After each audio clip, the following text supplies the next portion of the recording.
Thank you, Danny. Can everybody hear me? I want to ask everybody to give a great big hand to the staff, Danny and the team that put together.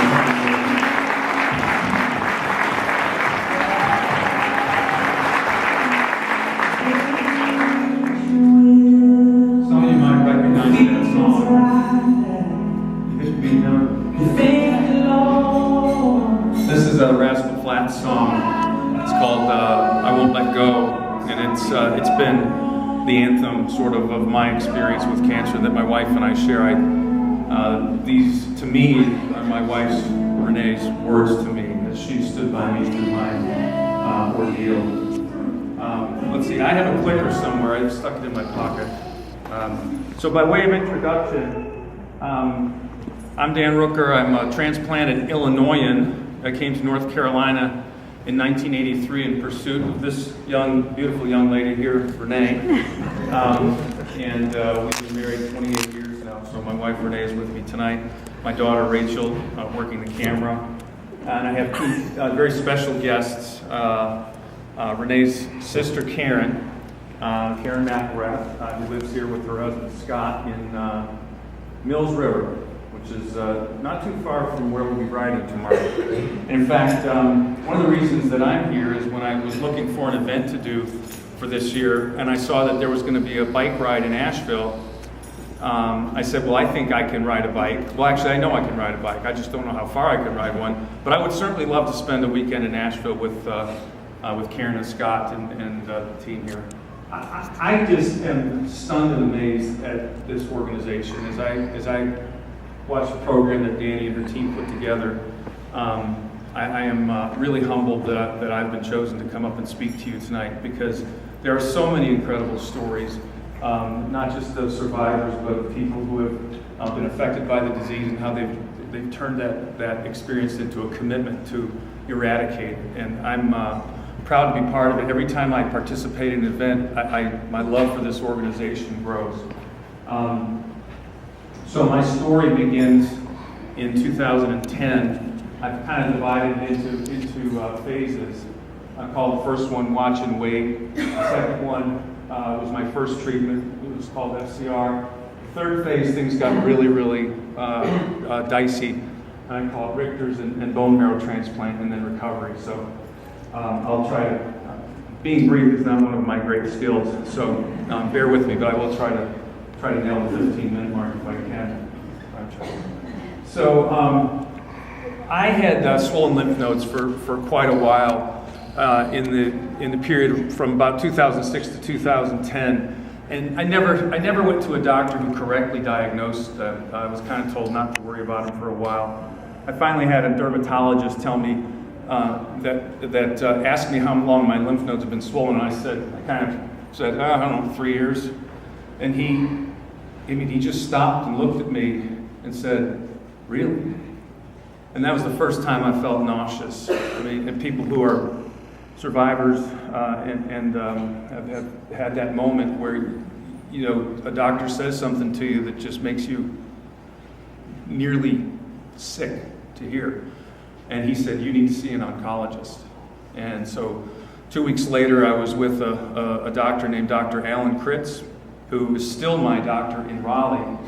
And he diagnosed me the next day with chronic lymphocytic leukemia. He said, there are worse things to have. Chronic lymphocytic leukemia tends to be an indolent type of leukemia. It doesn't progress as rapidly as some, and many people live with it for many, many years and even decades.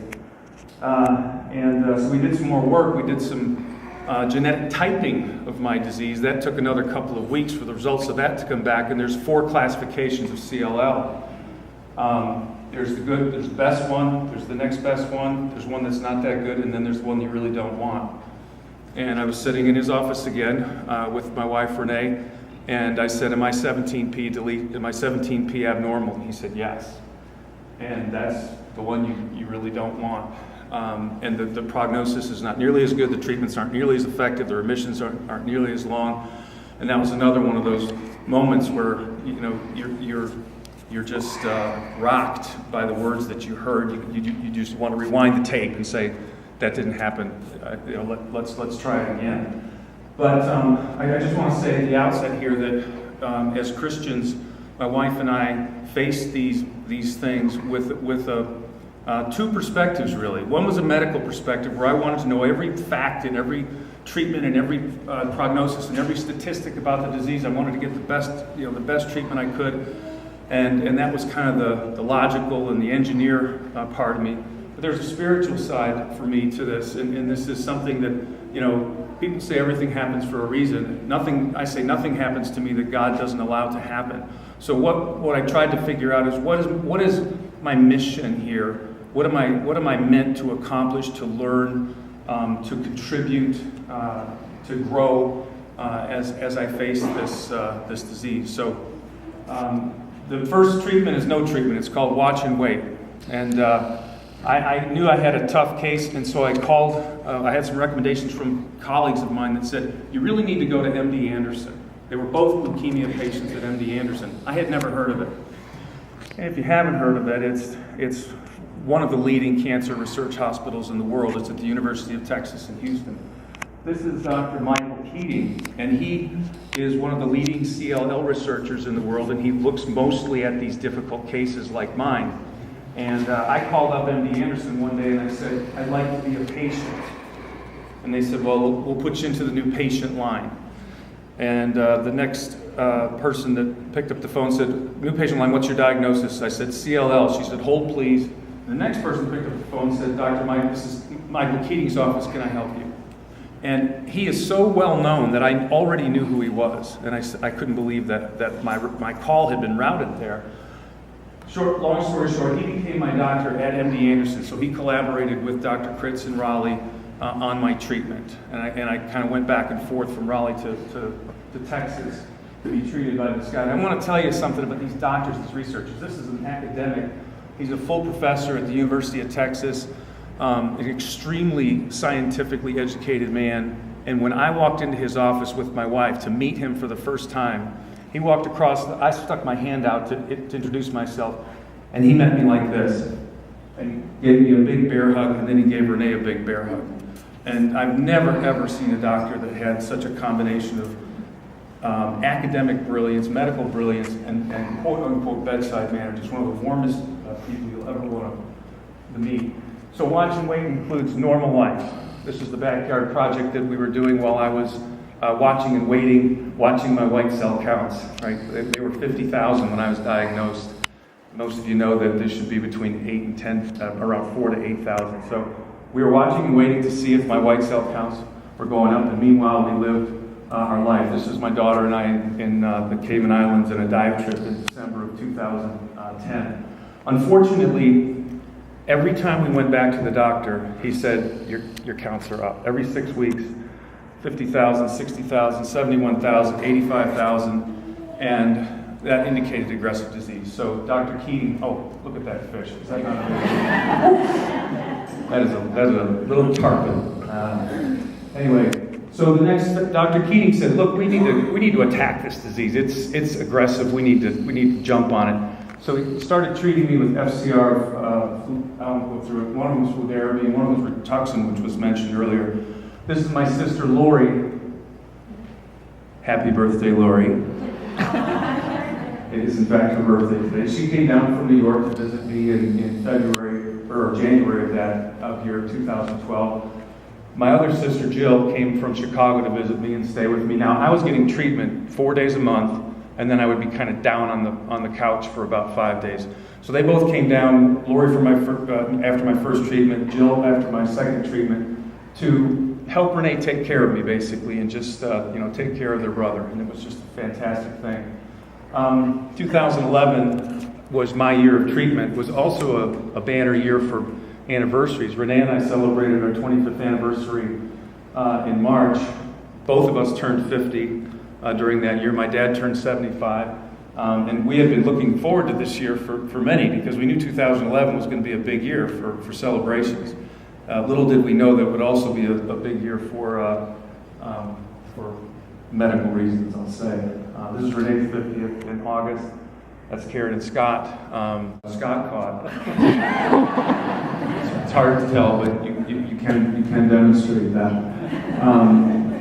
And not knowing, though, as I stood there in triumph with that huge fish, that there was a lymphoma tumor growing in my lung at the same time that my CLL was kind of smoldering. The treatment, the first treatment round, reduced the amount of cancer in my bone marrow, but it didn't eliminate it. So we knew that we had to do something else, and we were waiting to figure out what that would be. And then this happened. I was diagnosed with lymphoma. First they diagnosed me with lung cancer. So for a week, they were staging me for lung cancer, and I thought I had CLL and lung cancer. And when the doctor came in and said it's not lung cancer, it's lymphoma, we just stood up and cheered and cried with joy, because lymphoma, as bad as it is, it's a cousin of leukemia, and they can be treated with similar drugs, whereas lung cancer and leukemia are just a very losing combination. So this condition is called Richter's transformation. It happens in a small fraction of CLL patients. And if you can see a pattern here of you have to be fairly unlucky to get leukemia at all or CLL. Then you have to be even more unlucky to get the worst kind of CLL.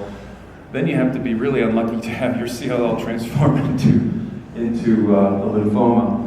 But again, going back to faith, when we got bad news, we were terrified just like everybody. We were stricken with fear and terror, but we fought that fear with faith. We would remember the promises that we have been given. We remember that we are not alone. We remember that God has a plan for all the events that we face, and that would not eliminate the fear, but it would really knock it down and moderate it. So that's how we got through this. So I had to go through the prescription for this situation. By the way, I hate to say this, but Richter's transformation, the average survival is 8 months from diagnosis of Richter's transformation, and about 3% of Richter's patients live more than a year from diagnosis. I had some things going for me. I was relatively strong, relatively young for a Richter's patient. And I had a perfect match donor ready and waiting and approved, and that was my sister Lori. Again, happy birthday, Lori. You are my hero.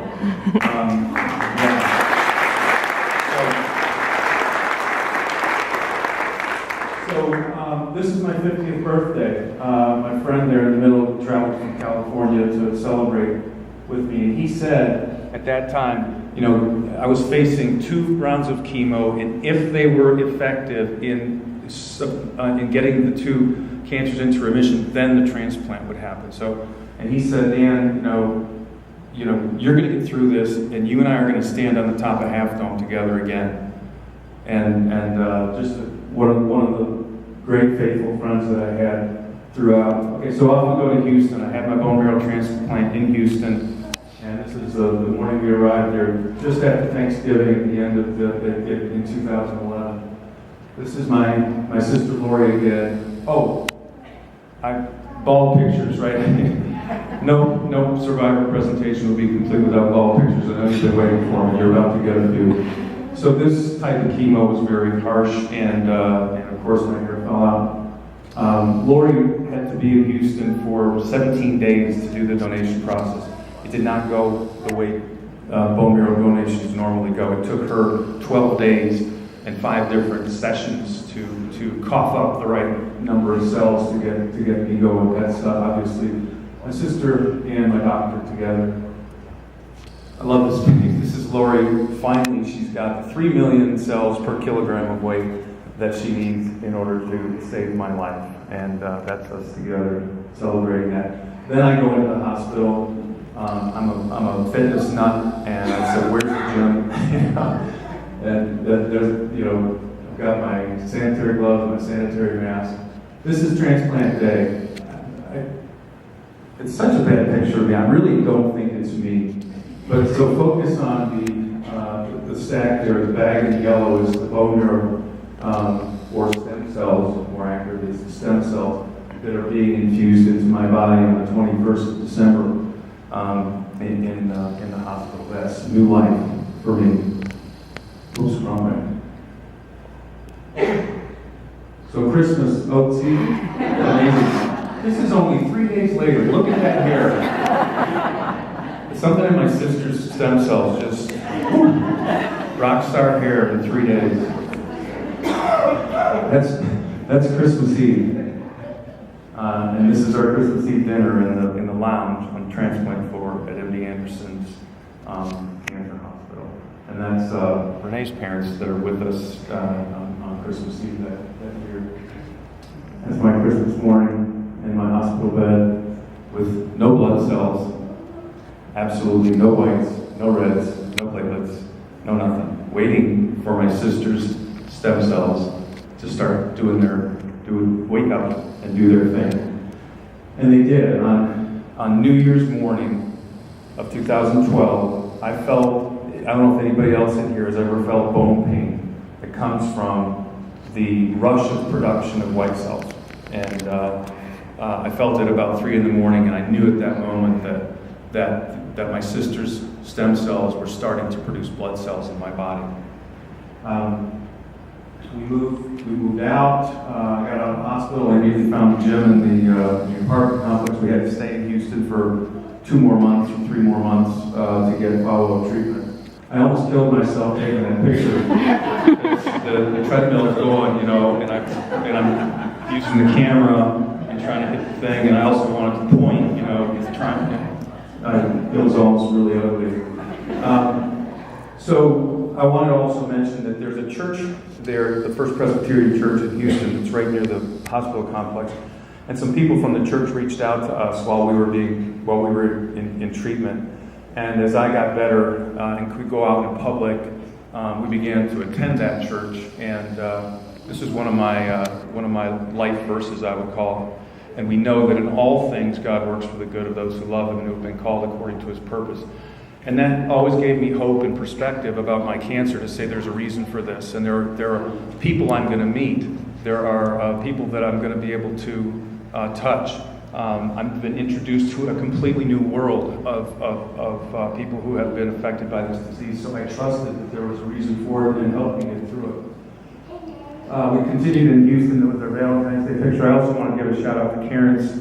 You recognize that picture? Karen's a teacher at Flat Rock Middle School here locally, and her class raised money for me, not for me, but for LLS, with me as kind of their honored patient. And that's you can't read it, but it says, "Welcome home, Mr. Rooker." So they took that picture and sent it to us when on the day that we got home from Houston. So, recovery, that's Renee, Dr. Keating, this is recovery. These are many, many drugs, none of which I am on today. But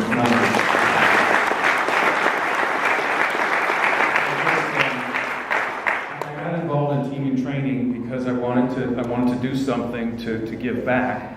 I knew I was going to, I felt, I anticipated I was going to have a strong recovery, so I wanted to do something in the fitness area. And I started with a 10K, I call it the waddle. I did a 10K waddle. It was definitely not a run, but I made it through it. That was 10 months after my transplant, my first experience with team and training. Then I did a solo event, and yes, that is Jeff and I standing on the top of a half dome, just as Jeff said that we would do. And that was the beginning of my John Muir Trail hike. And when I decided I wanted to do something big, that's what I decided to do, is hike the John Muir Trail. It's a 250-mile trail through the high Sierras in California. I was in the woods for 27 days, and this is kind of the pinnacle where we summited Mount Whitney, which is the highest peak in the lower 48. I can't even believe that it happened at this point, given my diagnosis, given my prognosis, a complete miracle. There's no other word for it. So, wrapping up, I just wanted to again say what an honor it is to be part of this organization and to be able to participate in events like this. I hope I I hope I get to a point where I can do 25 events. I think that's just unbelievable and phenomenal. We all chit-chat, it's like, well, how many events have you done? Oh, 6 or 2. And Kathy says, 25. Did you say 25? That's fantastic. That's really amazing. So anyway, my battle cry, my team here, our battle cry is faith, family, friends, and fight. And sometimes we fight as individuals, but today we're here to fight as a team. And I say, let's strike a blow tomorrow against this disease and this scourge. And so I want to do a 1, 2, 3 go team. And I'm only going to do it once. I'm not going to say, oh, that wasn't very good. Let's do it again. We're only going to do it once. So 1, 2, 3, go!